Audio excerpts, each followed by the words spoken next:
우리 한번 옆 사람 축복하면서 인사하겠습니다. 우리 축복의 말이 그냥 말이 아닙니다. 축복의 통로가 되어서 오늘도 성령 충만하세요. 자, 다시 한번 오늘도 성령 충만하세요. 기적이 일어납니다. 반드시 좋은 일이 있습니다. 할렐루야. 우리의 입술의 말은 그냥 말이 아닙니다. 내 말이 내 귀에 들리는 대로 내가 너에게 행하리라 하나님이 말씀하셨습니다. 믿음의 말, 축복의 말로 승리하는 삶을 살아가는 여러분들 되시기를 바랍니다.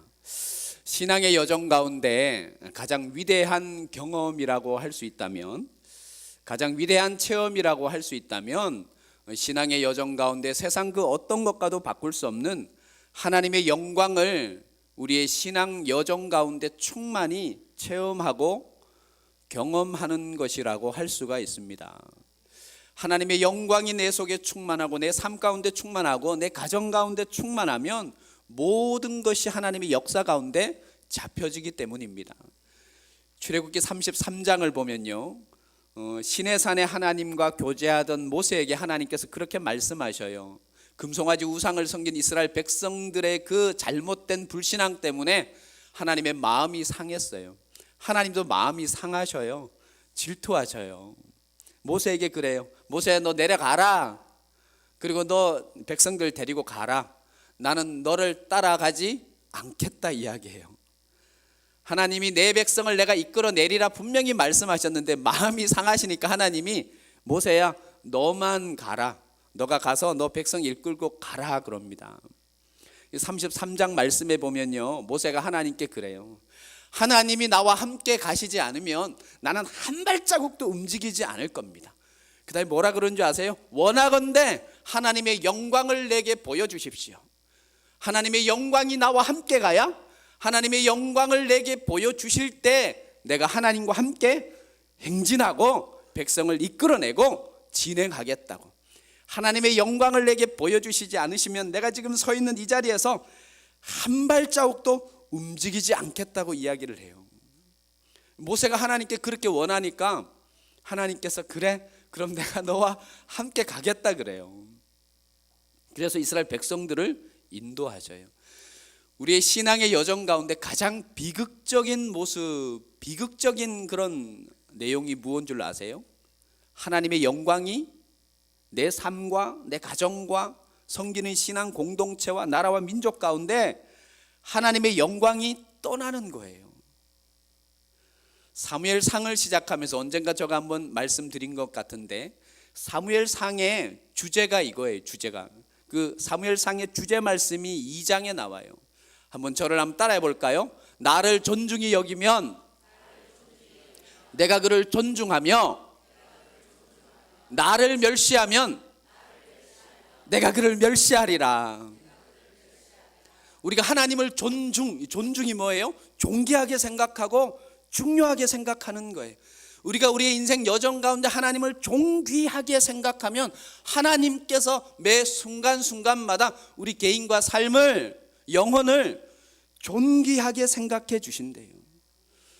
여러분, 하나님이 교회에 와서만 하나님이고 내 우편에 앉아 계시고 나의 중심이고 나의 영광인데, 저 세상에 나아가서는 하나님이 갑자기 창피하고 기도하기 부끄럽고, 그래서 하나님은 저 뒷전에 가 계시고 이런 모습으로 존귀하게 우리가 하나님을 여기지 아니하면 하나님께서 우리를 존중하게 여기지 않으신대요. 하나님을 멸시해 보세요. 하나님이 그를 멸시한다는 것이 이 사무엘상의 주제예요. 이게 주어예요. 이게 제목이에요. 그리고 사무엘상을 시작하면서 엘리 제사장, 대제사장 이야기가 나오잖아요. 엘리 대제사장은 하나님보다 자녀를 더 사랑해요. 하나님을 의식하고 하나님이 내가 이러이러한 행동을 하면 하나님께서 어떠한 마음으로 나를 바라보고 계실까, 하나님의 마음이 속상할까, 하나님에게 초점을 맞춰야 되는데, 엘리 대제사장은 항상 사람들이 어떻게 나를 생각하는가, 사람들에게 항상 초점이 맞춰져 있어요. 사람들을 계속해서 의식하는 사람, 하나님보다 자녀를 더 사랑하는 사람이 엘리 대제사장이었어요. 홈리와 비느하스가 성전에서 잘못하고 범죄했을 때에 엘리 대제사장이 두 자녀에게 이렇게 이야기해요. 너 그렇게 하면 하나님께서 벌하신다, 이렇게 말하지 아니하고 두 아들아, 사람들의 소문이 좋지 않다. 사람들의 소문이 좋지 않으니까 너희가 조심해라, 이렇게 이야기합니다. 하나님을 존중하지 않아요. 홈리 둘째 아들 비느하스의 아내가 임신을 하죠. 그리고 홈리와 비느하스가 전쟁에 나가서 죽었다는 소식을 들어요. 이 비느하스의 아내가 자기 아들을 출산하면서 죽어요. 죽으면서 그 아들의 이름을 뭐라 그러냐면 이카봇이라 그래요. 그 사무엘상 4장에 보면 나와요. 이가봇이라는 뜻이 뭐냐면 하나님의 영광이 떠났다는 거예요. 여러분, 우리의 삶 가운데 하나님의 영광이 떠나면 되지 않아요. 하나님의 영광이 우리의 삶 가운데 멀어져 가면 어떤 가정도, 어떤 나라도, 공동체도, 교회도 하나님의 영광이 떠나면 온전히 설 수가 없어요. 그런데 오늘 본문 말씀을 보십시오. 자, 오늘 본문으로 가서 60장, 이사야 60장 1절로 2절 말씀을 우리 믿음의 고백으로 함께 크게 우리 선포하면서 봉독합니다. 함께 시작. 일어나라, 빛을 발하라. 이는 내 빛이 이르렀고 여호와의 영광이 내 위에 임하였음이니라. 보라, 어두움이 땅을 덮을 것이며 캄캄함이 만민을 가리려니와 오직 여호와께서 내 위에 임하실 것이며 그의 영광이 내 위에 나타나리라. 나리니 이사야 60장 이전까지는요 이가봇이었어요. 하나님의 영광이 이스라엘에서 떠났어요. 60장을 시작하면서 이 본문 1, 2절에 3번이나 반복해서 하나님의 영광이 내 위에 충만하니라, 여호와께서 내 위에 충만히 임하니라, 하나님의 영광이 내 위에 충만히 3번이나 반복하며 말해요. 하나님의 영광이 떠난다는 것이 이가봇이에요. 이 다르다, 가봇이 떠났다라는 말이에요. 한자하고 좀 비슷하죠. 이가봇은 하나님의 영광이 떠나는데요, 한번 따라해 볼까요? 쉐키나.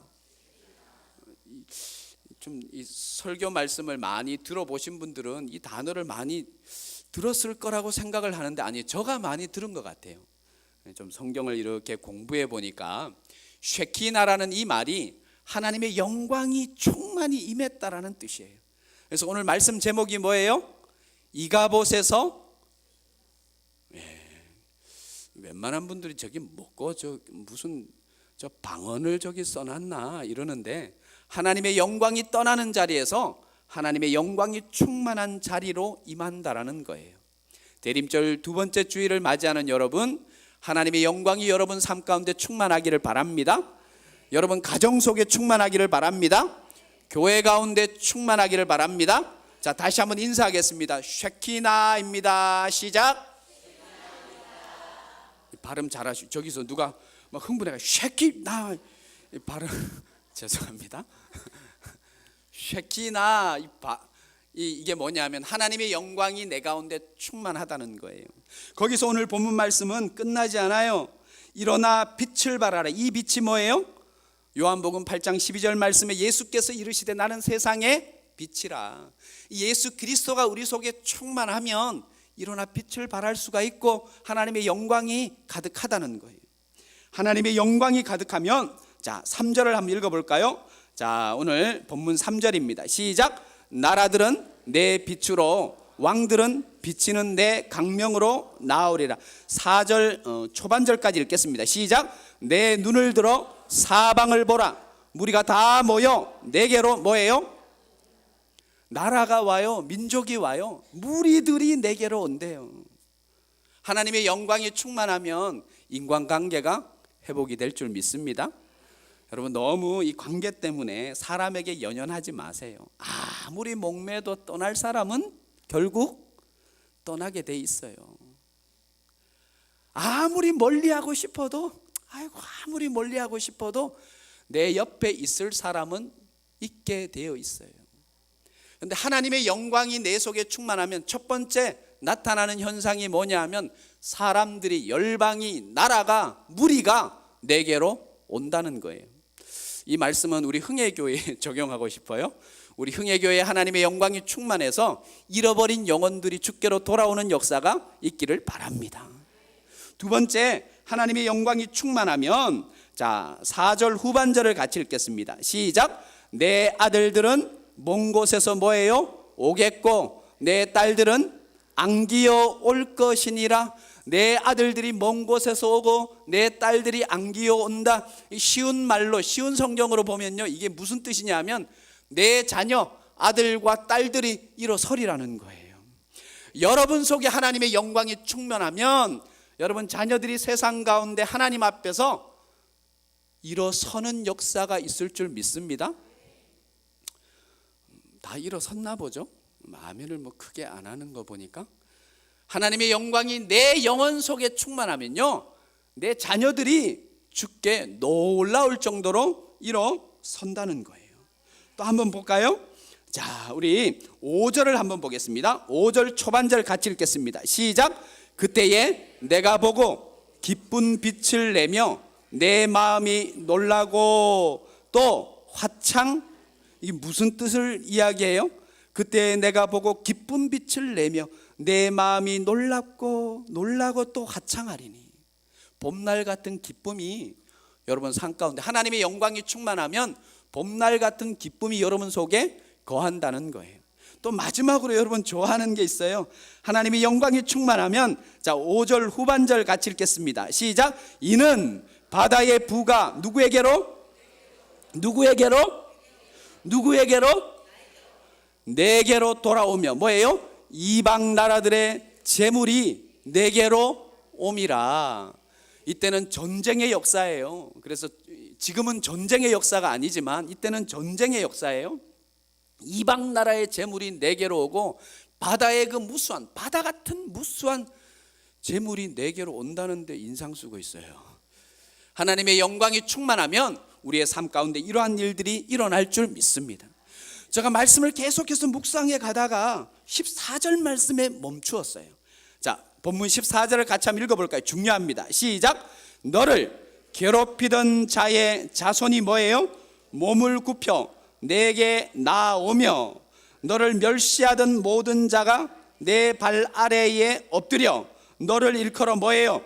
여호와의 성읍이라, 이스라엘의 거룩한 이의 시온이라 하리라. 할렐루야. 여러분, 너를 괴롭히던 자, 너를 멸시하던 자, 하나님의 영광이 내 속에 충만하면 이런 자들이 내 앞에 무릎을 꿇는데요, 그리고 여호와의 영광을 뭐한대요? 인정한대요. 그 은혜가 여러분 속에 있기를 바랍니다. 아브라함의 삶을 보면요, 아브라함의 삶 가운데는 한 번도 하나님의 영광이 떠난 적이 없어요. 그러니까 아브라함은 하나님의 마음을 섭섭하게 한 적이 없다는 거죠. 믿음의 조상이 된 거예요. 그런데 하나님의 영광이 아브라함에게 임하니까 오늘 이 14절 말씀, 멸시하던 자가, 괴롭히던 자가, 아니요, 아브라함의 삶을 내가 가만히 묵상해 보니까 아브라함은 하나님 앞에 실수했어요. 겁쟁이로 거했어요. 그런데 그것이 아브라함의 삶 가운데 하나님의 역사를 경험하는 방편으로, 합력해서 선을 이루는 방편으로 나타나요. 하나님이 창세기 12장에 우리가 잘 알듯이 너는 본토 친척 아비 집을 떠나 내가 내게 지시할 땅으로 가라. 내가 너가 뭐가 되게 하겠다고요? 첫 번째, 아브라함이 세 가지의 하나님의 언약, 약속을 받아요. 그 첫 번째가 너 복이다. 할렐루야. 너는 복이라 그랬어요. 너 복될 거야. 두 번째가 뭐예요? 너는 열국의 아비가 될 거야. 세 번째가 너 동서남북을 바라봐. 저 동서남북의 모든 보이는 땅을 너와 너 후손들에게 내가 줄 거야 라고 세 가지 약속이 있었어요. 그리고 12장을 가만히 보세요. 너는 복이야 그랬어요. 그때 아브라함이 길을 떠나요. 기근이 너무 심해서 성경을 보면 이 12장, 창세기 12장을 여러분 가만히 보면 애굽으로 내려가요. 그때 아브라함의 나이가 75세였고 사라라고 그때는 안 그러고 처음에는 사레, 아브람 그러잖아요. 아브라함이라 안 그러고 아브람 그러잖아요. 이 사레의 나이가 65세였어요. 그런데 애굽으로 이 사레를 데리고 가니까 사레가 우리 잘 알죠. 너무 이쁜 거예요. 65세 권사님들 손들어 보세요.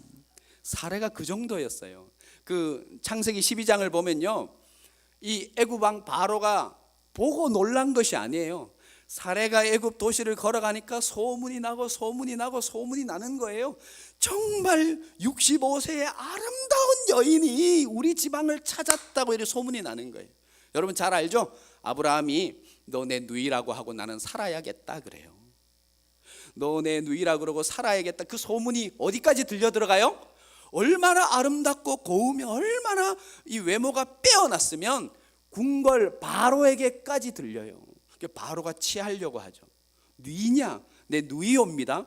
그러니까 그 성경을 보면요, 이 바로가, 애굽의 왕 바로가 아브라함을 후대했다 그랬어요. 양과 염소와 낙타와 소와 여러 것들을 아내를 취하는 동생을, 여동생이라 그랬으니까 아내를 취하면서 그에게 주었어요. 가만히 성경을 보세요. 저도 보고 놀랐어요. 아브라함은 겁쟁이였어요. 실수했어요. 그리고 그는 무일푼이었어요. 자기 아버지 본토 친척 아비 집을 떠날 때는 부자가 아니었어요. 성경을 가만히 보세요. 아브라함은 겁쟁이였고 자기 아내를 누이라고 그러고 이 애굽의 바로 왕에게 보냈어요. 그건 실수였고 겁쟁이의 모습이에요. 그런데 바로가 그때 이 아브라함에게 염소와 소와 양과 낙타와 여러 재산들을 주었는데요, 무일푼이던 야곱에게 이 복의 근원이 될 수 있는, 재정의 기초가 될 수 있는 그런 촉이 물질이 되어요. 별로 안 놀라시는데 초기에 이 물질이 되어요. 그리고 아내도 회복이 되어요. 이 사레에게 아브라함이라는 남편은 어떤 존재예요? 어떤 여자가 인생이 너무 힘들 때마다 사진 속에 자기 남편 그 지갑 속에 자기 남편 얼굴을 꺼내서 이렇게 볼 때마다 힘이 난대요. 막 힘이. 막 남편의 사진을 볼 때마다 힘이 나서 지갑 속에 남편 사진을 넣고 다닌대요. 내가 이 인간하고도 이때까지 살았는데 뭐는 못하겠냐고. 그런데 그리고 힘들 때마다, 그런 여인이 있대, 힘들 때마다 남편 얼굴을 보면 힘이 난대요. 내가 저 인간 같지 않은 인간도 사람 만들었는데 뭐는 못하겠냐고. 아브라함이라는 남편은 사레에게 그런 존재였어요. 겁쟁이였어요. 겁쟁이. 그런데 재산의 기본이 그 아브라함의 실수, 겁나는 행동, 잘못을 통해서 멸시하고 괴롭히던 이 애굽 왕 바로를 통해서 기본적인 재산이 모여와요. 한번 따라해 볼까요? 하나님은 우리의 실수를 통해서도 역사하십니다. 그렇게 믿으시면 아멘.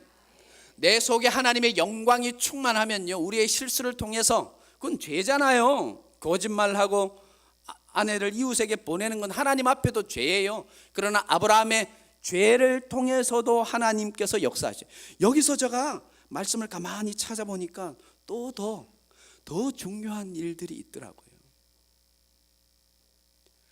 12장에 그런 일이 있고 17장에 딱 가면요, 아브라함에게 하나님께서 그렇게 말씀하셔요. 아브라함이 99세 때에 언약하셔요. 너 열국의 아비가 되리라 그래요. 그게 17장에 나와요. 아브라함이 믿지 않죠. 로마서에 보면 이런 기록이 있습니다. 로마서 4장 19절에 그때의 이야기를, 아브라함의 이야기를 이렇게 이야기합니다. 그가 100세나 되어 자기 몸이 죽은 것 같고, 그때 이미 그 아브라함의 나이는 100세예요. 자기가 자기 몸을 보니까 죽은 것 같았대요. 방송실에서 띄워주네요. 로마서 4장 19절 같이 한번 스크린 보면서 읽어볼까요? 시작. 그가 100세나 되어 자기 몸이 죽은 것 같고 사라의 태가 죽은 것 같음을 알고도 뭐예요? 아니, 열국의 아비가 되리라 그랬어요. 자기 몸을 보니까 죽은 것 같거든. 이거 뭐 남자 같지도 않고. 아내도 뭐예요? 아내의 몸을 봐도 이 나이가 많아서 다 죽은 것 같아요. 남편과 아내가 다 죽은 것 같아요. 근데 아브라함의 신앙은요, 그 믿음이 흔들리지 않았대요. 17장에, 창세기 17장에 언약해, 너는 열국의 아비가 되리라 그래요. 20장에 어떤 일이 있는 줄 알아요? 두 번째 사건. 처음에는 애굽의 바로에게 그랬는데, 두 번째는 그랄 왕 아비멜렉에게. 참, 그때 사라의 나이가, 그땐 사라죠. 사라의 나이가 90세였어요. 90세에 할머니였나? 걸어가고 있는데 그랄 왕 아비멜렉이 그 미모에 반했어요. 별로 99세 할머니 손 들어 보세요. 99세의 사례가 걸어가고 있는데 그랄 왕 아비멜렉이 그 외모에 성경을 보면 반했다 그랬어요. 그리고 하나님께서 그랄 족속을 멸절해요. 그리고 그들에게 형벌을 내리셔요. 어떤 형벌을 내리신 줄 알아요? 창세기 20장에 보면요, 하나님께서 그랄 민족의 여인들의 태의 문을 완전히 다 닫아버려요. 자, 보세요. 시작은 아브라함의 실수였어요. 겁쟁이 아브라함의 믿음 없는 행동에서 실수하고 죄를 저질러서 그랄 왕 아비멜렉에게 자기 아내를 보냈어요. 자, 우리 말씀 한번 찾겠습니다. 창세기 20장 17절. 중요한 말씀이에요. 다 한번 찾아보겠습니다. 창세기 20장 17절 18절.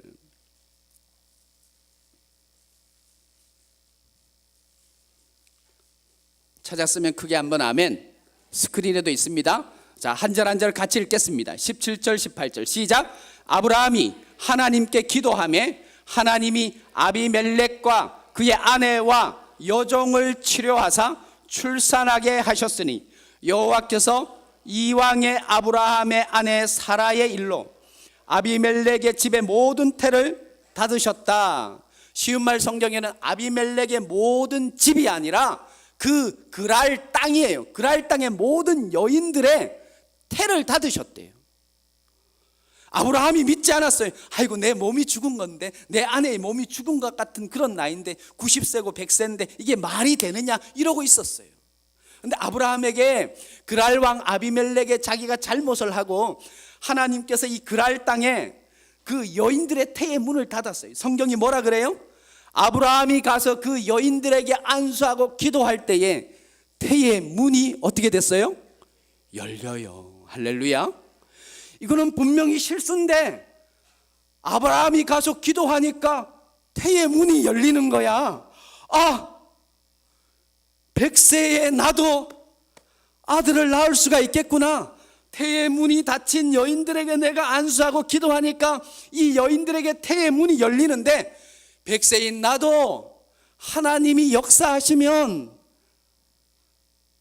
내 아내 사례도 죽은 몸과 같은 그런 늙은 여인에게서도 자녀가 날 수 있겠다라고 생각을 하는 거예요. 그래서 믿음이 흔들리지 않는 거예요.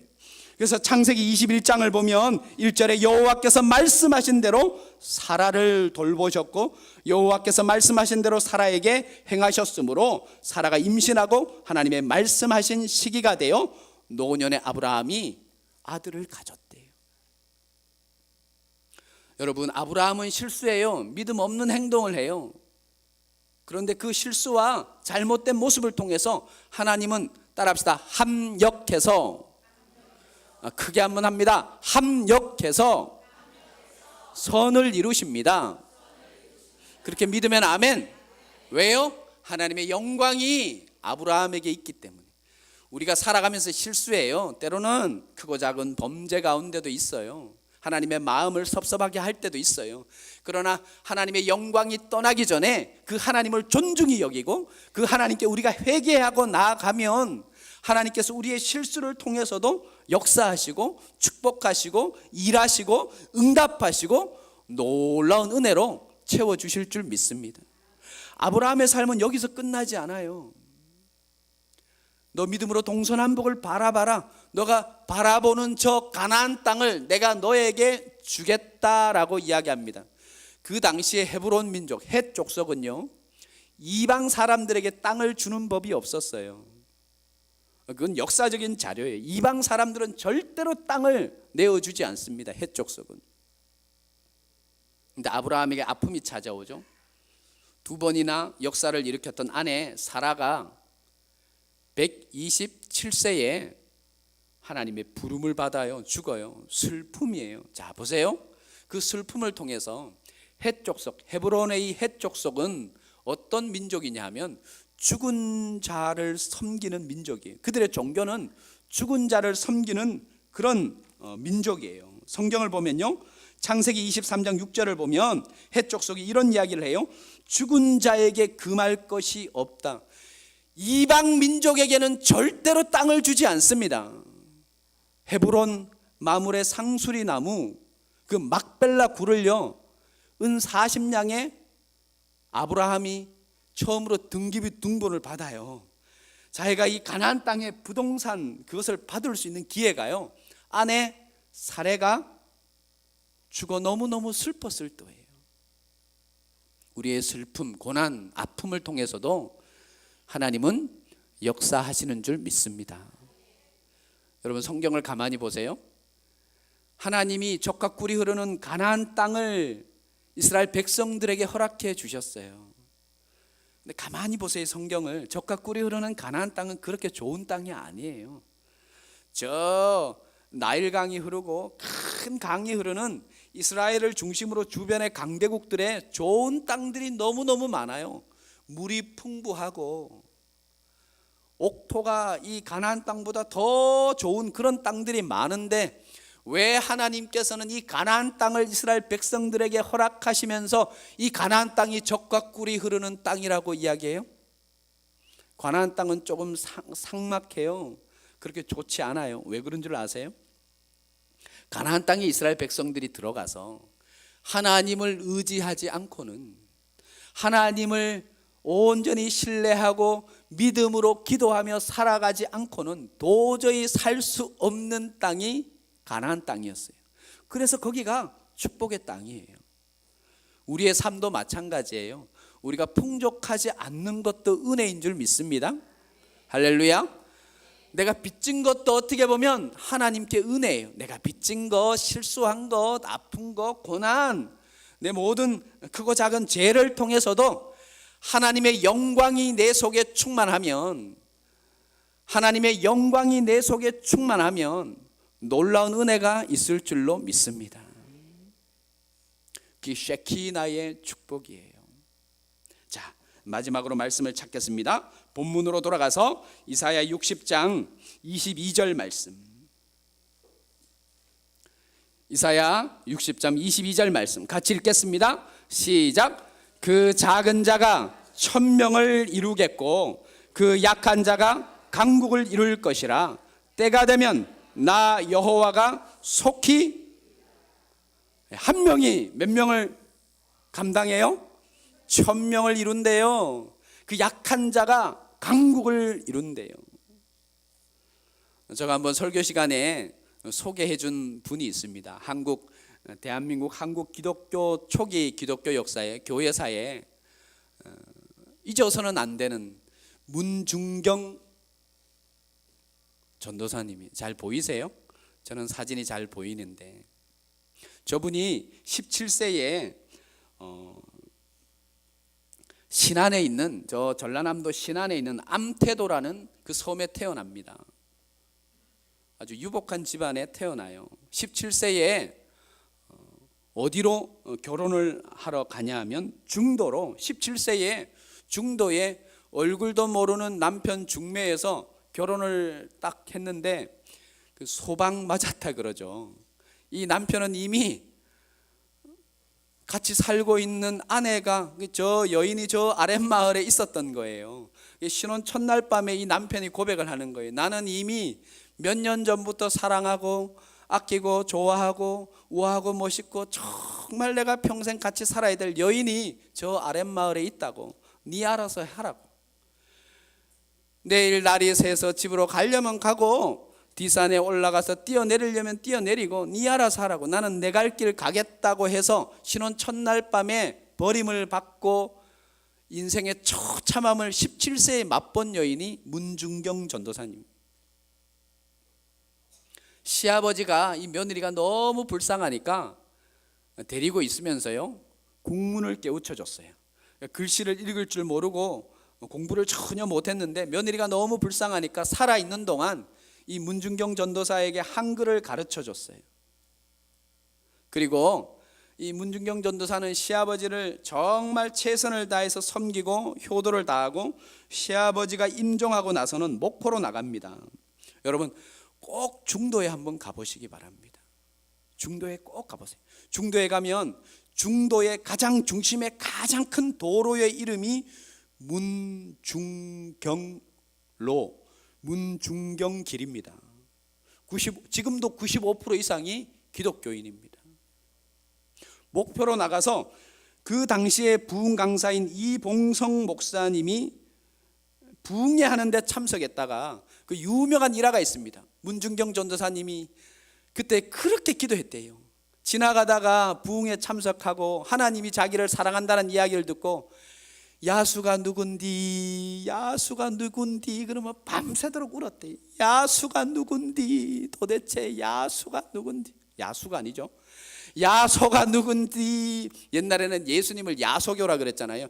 야소가 누군디 야소가 그렇게 울었대요. 그리고 이봉성 목사님이 이 문중경 전도사님이 글을 알고 신앙이 남다르니까 공부를 시켜요. 서울신학교 거기에서 야간부 공부를 시킵니다. 전도사에 임직을 해서요. 이 문중경 전도사가 어디로 가냐 하면 자기를 그렇게 소이거차 소방 맞은 여자, 옛날에는 그 구박하고 멸시하고 천대하고 막 그랬던 중도로 이 여인이 돌아가요. 자기가 전도사의 직함으로 아이고 나의 과거는 모르는 게 좋은겨 그러고 다른 데 갈 수 있잖아요. 근데 중도로 들어가요. 전도사 직함을 바꿔요. 거기 가서 어른들에게 전도를 하니까 전도가 됩니까? 이 여인이 문중경 전도사님이 그때부터 중도를 중심으로 100개가 넘는 교회를 개척합니다. 그리고 이 문중경 전도사님을 통해서 100명이 넘는 한국 기독교 역사에 걸출한 영적 지도자들이 일어납니다. CCC의 대표가 누구예요? CCC 지금도 명예 총재죠. 김중곤 목사님이 이 문중경 전도사님이 가서 아무리 복음을 전해도 어른들은 거기에 따르지를 않습니다. 그런데 문중경 전도사님이 노래를 그렇게 잘했대요. 예수 사랑하심은, 노래를 그렇게 잘했다는 거예요. 그럼 아이들이, 그 섬마을의 아이들이 문중경 전도사님이 이렇게 모이는 거예요. 거기에서 CCC 총재되는 김중곤 목사님, 저에게 설교학을 가르쳐준 정장복 교수님, 한일 장신대 호남신학대학교 총장을 지내시고 지금 은퇴하셨을 거예요. 성결교회 그 총회장 하셨고 세계적인 부흥사였던 이만식 목사님이라고 얘기하셔요.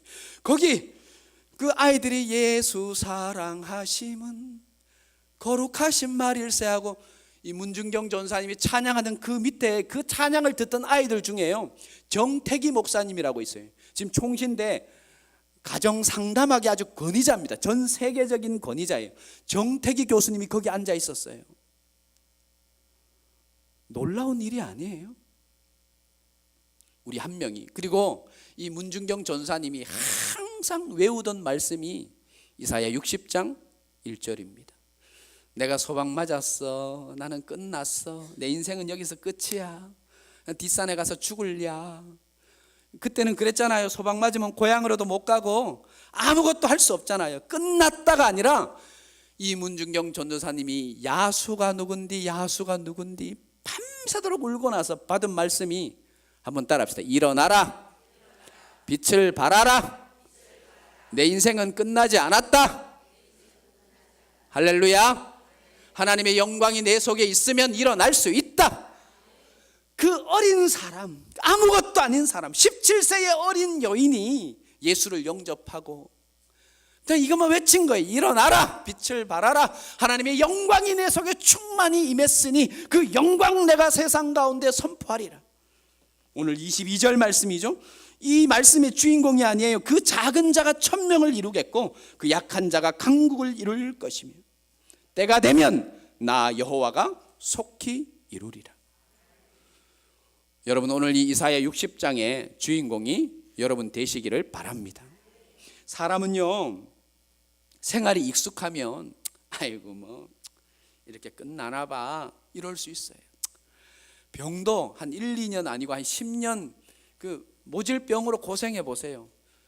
고치려고 생각을 안 해요. 그래 너 나 사랑해, 나도 너 사랑해, 같이 가자 이럴 수 있어요. 고난과 고통이요, 어떤 삶의 자리에 실패의 모습이 계속 찾아오고 그것이 오래 드리워져 있으면 그것을 극복해 보려고 하지 않아요. 문중경 전도사님은 그렇지 않았어요. 일어나시기 바랍니다. 하나님의 영광이 내 속에 있다면 일어나라, 빛을 발하라, 그리고 외치고 우리가 믿음으로 일어날 때에 하나님의 놀라운 은혜가 대림절 기간을 보내고 있는 여러분에게, 여러분 가정 속에 충만히 임할 줄로 믿습니다. 기도하겠습니다. 하나님 아버지, 아브라함의 실수를 통해서도 역사하신 하나님, 합력하여 선을 이루시는 아버지 하나님, 우리가 때로는 실수하고 부족하고 연약하다 할지라도 하나님 우리를 통해 영광을 받으시고 이 대림절 기간에 우리 주님께서 역사하여 주옵소서. 주의 영광이 흥의 교회 가운데 충만하게 하시고 우리 가정과 자녀들에게 충만하게 하시며 신앙 공동체 가운데 어수선하고 어느 누구 하나 이 나라에 대해서 옳게 이야기하지 못하는 이때에 하나님의 영광이 이 나라 가운데 임하고 계시면, 흔들림이 없다면 이 나라가 주님 앞에 잡힌 바 될 줄 믿습니다. 우리의 가정이 새롭게 될 줄 믿습니다. 하나님의 영광으로 충만하게 하여 주옵소서. 예수님의 이름으로 기도드립니다. 아멘.